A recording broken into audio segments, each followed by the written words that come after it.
Hello, in this video I'm going to go over a topic that I don't feel like really gets covered or explained very well in the Elder Scrolls Online for healing, and that is what types of heals to choose from, or what you should use rather, and why that is.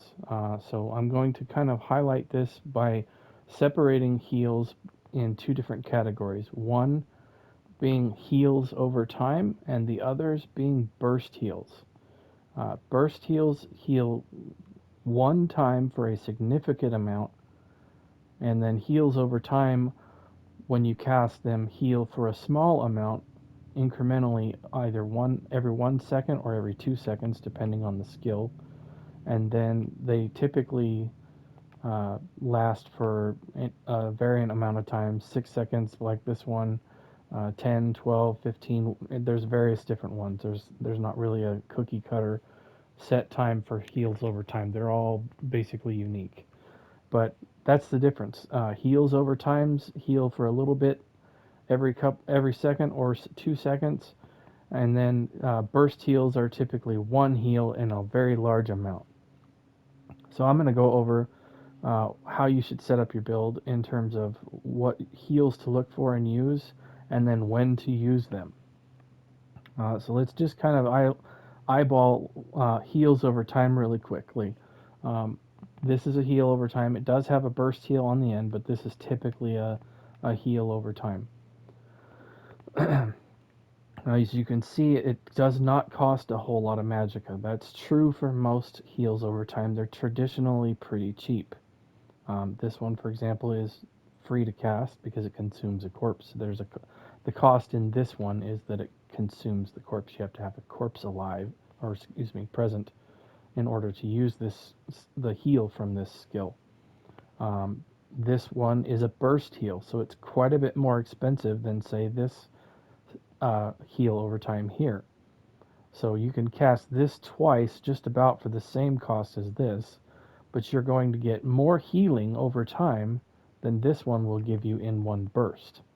Now, this one, if you chop it up into every second that it does, or every 2 seconds rather, because this heals for 1, 2, 3, 4, and 5. There's the last one. So what this does is it heals for a small amount, 2,500, as you can see there, 2,560. So this one is going to heal you for 17 if it crits, 11,952 if it doesn't. So that's the difference in a heal over time and a burst heal. So when should you use what? Well, if you are just in a regular fight, I'm going to just use these dummies here as an example. You want to get all your heals over time and your buffs set up like so that you can keep your heals going. And then after that, if you need a heal, you want to burst heal.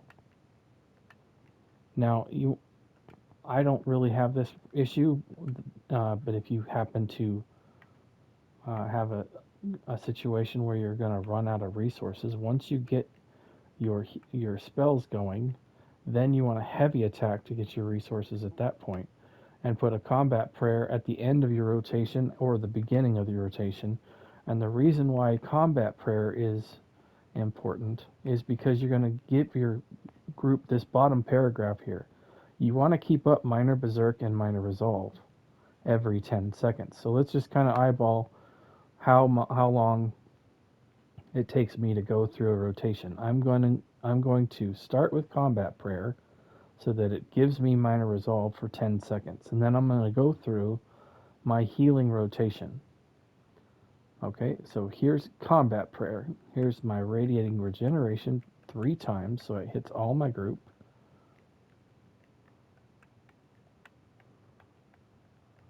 and then boom, my combat prayer just ran out. That's how you want to kind of run your rotation. You want to make sure that you're keeping all your other stuff up at the entire rotation there, and then you want to keep an eye on your combat prayer so that your team stays both they have resistances as well as the minor berserk increasing their damage. Now the minor berserk thing might not be as important if they DPS are slotting camo hunter or if they're using berserk on a banner for some reason. But if they don't have berserk, then that's going to increase their damage by 5%. And anytime you give your team a percentage increase, that can be extremely powerful, especially if you're getting into a very high damaging DPS team, because 5% to a DPS that's got 9,000 weapon and spell damage is going to have a pretty big jump there in power. So make sure you keep combat prayer up, and then you want to make sure you maintain all your other skills that are heal over times or they have some other buff to them um, in between that. If you get into a situation where you're healing a ice cage or something, before the mechanic happens, you want to set up your ground situation so that when they go into the cage, then you go into the combat prayer spamming and pop them out of the problem. If you do that, it should be fairly easy to heal out of that, even if it's a group of people, because combat prayer hits everybody in this. Let me see if I can.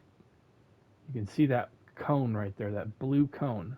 As long as you are standing in front of your group, and here's the other problem that I know a lot of healers are going to be irritated with. Your DPS needs to stand together so that when you drop a heal on them, it hits them. Now I have my setup here pretty standard for what I run in most trials. Yours may differ in terms of what you choose to run, but heals over times are very cheap. Burst heals are expensive. So if you're running out of Magicka in your trial, take a look at your skills. How many burst heals do you have? How many heal over times do you have? If you've got more than one burst heal, you probably need to look at changing some things out, because this is going to drain your Magicka quicker than anything else. Wall of Elements here is cheaper for me than this.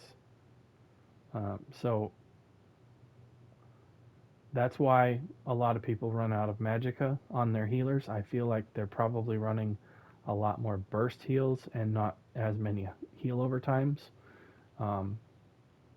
It's real easy to keep your resources in check if you're just running heal over times, because they're a lot cheaper to run, and then once you get everything running, then you can go into your burst heal spamming. Those are your most expensive skills. Don't overload your, like for example, the green balance.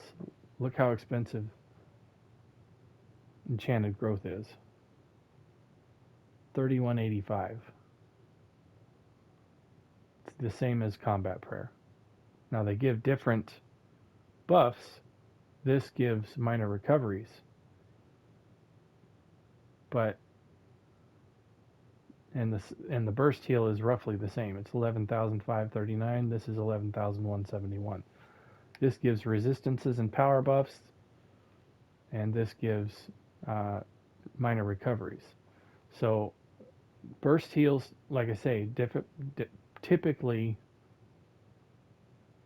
are more expensive to run, and